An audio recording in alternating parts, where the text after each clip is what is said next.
Boy, did we learn today how the political class protects its own when it comes to telling us sweet untruths about Islam, refugees and terrorism. Last week, the head of ASIO, Duncan Lewis, told the Senate committee on oath something so obviously false that I thought our political leaders would say, that has crossed the line. Do you believe that the threat is being brought in possibly from Middle Eastern refugees that are coming out to Australia? I have absolutely no evidence to suggest there's a connection between refugees and terrorism. Unbelievable. And as I told you before, here is the ASIO boss claiming there's no link between refugees and terrorism just days after the New South Wales coroner made findings on the deadly Lindt cafe siege by an Iranian refugee. And, of course, just after the son of Libyan refugees killed 22 people in a suicide bombing in Manchester. Then there's the other terrorism here by Muslim refugees, like Fahad Jabbar, who killed a police accountant, Nouman Haider, who stabbed 2 police, Muhammad Ali Barialai, the top Islamic State recruiter here, and Saneh Edal Awais, who plotted to attack the Holsworthy Army base. In fact, ASIO said more than 30 people on its terrorist watch list tried to come to Australia as refugees. So, you would think an ASIO boss saying something so untrue about a clear danger would alarm our politicians, but no. Today, Attorney General George Brandis defended Lewis by claiming it actually said something else again. I think it's important to understand what the Director General was saying, that the source of the problem is not the fact that Australia takes a large number of refugees, including from the Middle East, under various humanitarian programs. It is the fact that there are certain individuals, particularly within the Muslim community, and particularly young men, who are susceptible to being radicalised. Wait, let's go back. Brandis said our refugee program isn't a source of the terrorism problem? Really? So where did those terrorist refugees I listed just then come from?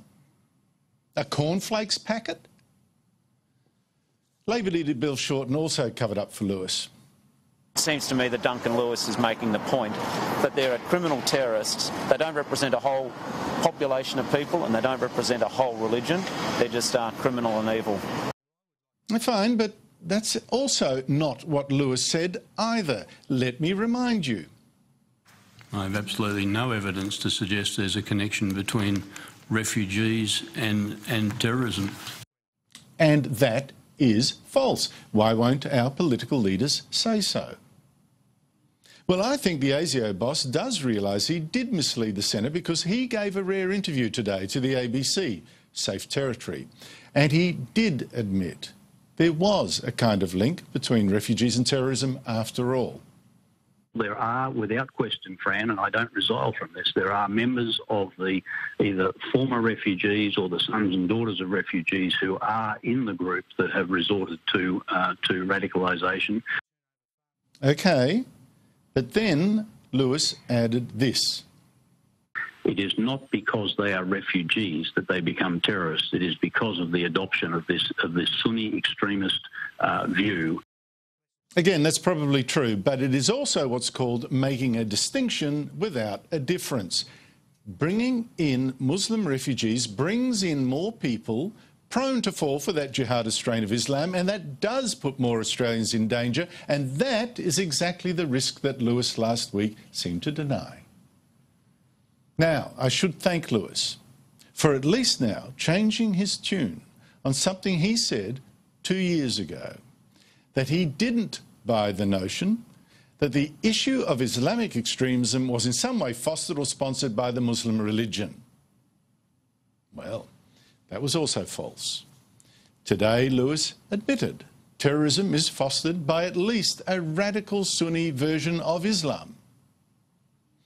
Except Shiite Islam also has terrorist groups, like the one run by Lebanon's Hezbollah. And Hezbollah is supported here by prominent Muslims, including 2 former Grand Muftis. Here's one of them, Sheikh Al-Aili, complaining that Prime Minister John Howard called Hezbollah a terrorist organisation. يعتبر حزب الله هو منظمة إرهابية أنا أخالف هذا الرأي وأعتبره منظمة وطنية.